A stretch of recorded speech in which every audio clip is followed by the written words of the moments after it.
bonjour, Chodesh Adar Aleph Tov. Cette semaine on va ouvrir la parashat Trouma. Et la parashat Trouma ouvre ce passage dans le Chumash, dans la Torah, dans lequel il s'agit beaucoup de construction. Il s'agit de la construction du Mishkan, du tabernacle, du temple portatif dans le désert, et de la construction du Haron, de l'arche sainte, et puis des différents objets, de la menorah, etc. Et puis tout ce passage-là nous semble très concret, très matérialiste dans un certain sens, et pour certains c'est un passage pas très intéressant dans la Torah, que peut-être il vaudrait mieux même sauter si on peut, pour aller tout de suite à des passages un peu plus mashmaoutim, un peu plus qui font du sens, ou qui sont spirituels, inspirants, etc. Et moi ce que je voudrais suggérer, c'est qu'on aille au-delà du pshat. Qu'on aille au-delà du pshat. On sait qu'il y a plusieurs degrés de lecture d'un texte, dont des niveaux de lecture allégoriques.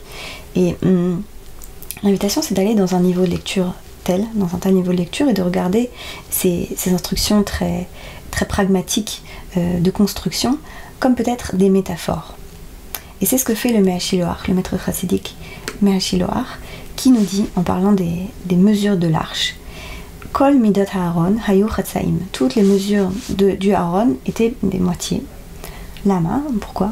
Qui liknat divrei Torah tzarich leda shechaser lo. Parce que afin de pouvoir acquérir des paroles de Torah, donc la sagesse, il faut savoir qu'il lui manque quelque chose, il faut savoir qu'il nous manque quelque chose. Pour accueillir la sagesse, il faut commencer par connaître son manque. Vehu omed ba'atzmo, il se tient par lui-même, etc.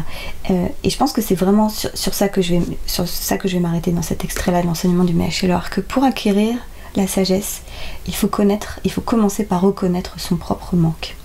Et c'est quelque chose dont certains d'entre vous, si vous avez pratiqué la méditation, si vous êtes allé en retraite de méditation, si vous avez pratiqué l'Aïd-Bonenout, l'introspection, le Cheshbon Nefesh, l'examen de conscience, si vous avez fait de la thérapie, du journal, écrire un journal, des choses comme ça, c'est peut-être quelque chose dont vous avez fait l'expérience spontanément.